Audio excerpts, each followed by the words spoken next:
Salut à tous, ici SBC Ishimoku Trading, j'analyse pour vous le Bitcoin contre le dollar qui cote mercredi 7 novembre en clôture à 6502,76 $.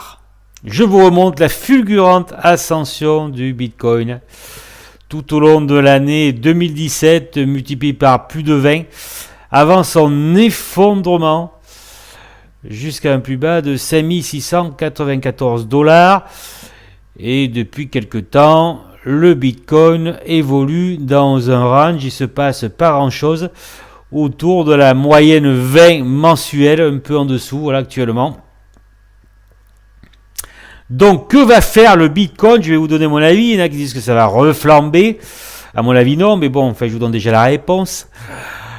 Voilà. Qu'est-ce qui va se passer? Je vais vous expliquer tout ça. C'est parti pour l'hebdomadaire. Alors, je vous ai tracé une oblique ici, deux résistances à 6833 et 7413 $, et donc le support que je vous ai déjà cité à 5694 $. Il y a deux choses à remarquer sur l'unité hebdomadaire. C'est que premièrement, nous sommes en dessous du Kumo span, donc ça veut dire que la tendance est baissière. Puis, nous sommes en dessous de la moyenne trend de Weinstein que je vous montre ici. Donc la tendance est doublement baissière, ce qui veut dire que la probabilité que le Bitcoin continue à chuter est très élevée.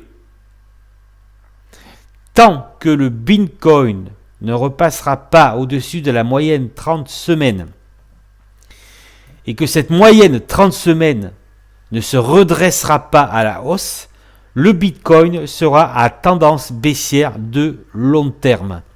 Cela veut dire que déjà qu'ils reviennent tester les 6000 $, puis le support de juillet 2018 à 5694 $ est très forte, et voire même que il se peut qu'ils puissent l'enfoncer. Donc vers les 5360 puis les 5000 $. Alors je vous ai tracé deux résistances qui sont assez importantes, donc vous voyez qui correspondent au mois d'août 2018, et nous allons voir en intraday pour y voir plus clair, on va dire.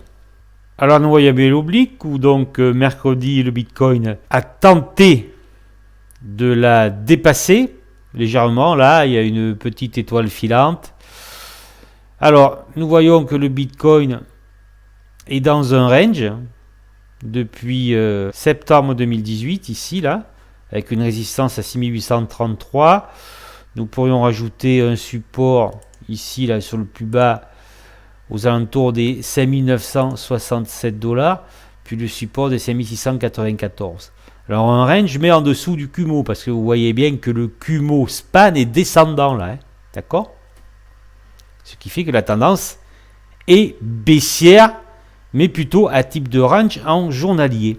Nous pouvons considérer que nous sommes un peu plus au-dessus du milieu du range. Si le Bitcoin arrive à dépasser l'oblique, il faudra déjà s'occuper du super trend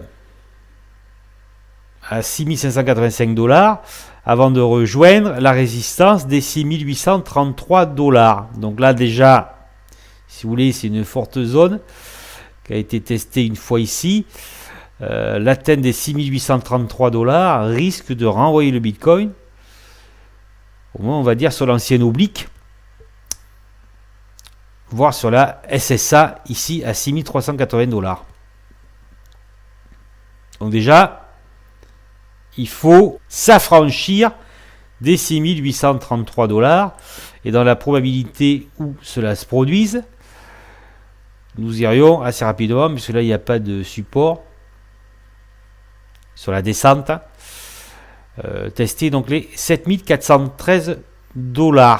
Alors je considère déjà qu'en journalier, bon, sur une tendance plutôt baissière, que c'est neutre tant que les 6833 ne seront pas dépassés avec un objectif des 7413, et tant que les 5967 ne seront pas enfoncés avec un objectif des 5694.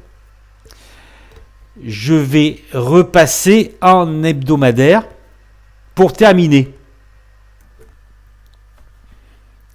Alors, vous voyez bien que si le Bitcoin dépasse les 6833 et va tester les 7413, nous aurons toujours une moyenne 30 semaines baissière.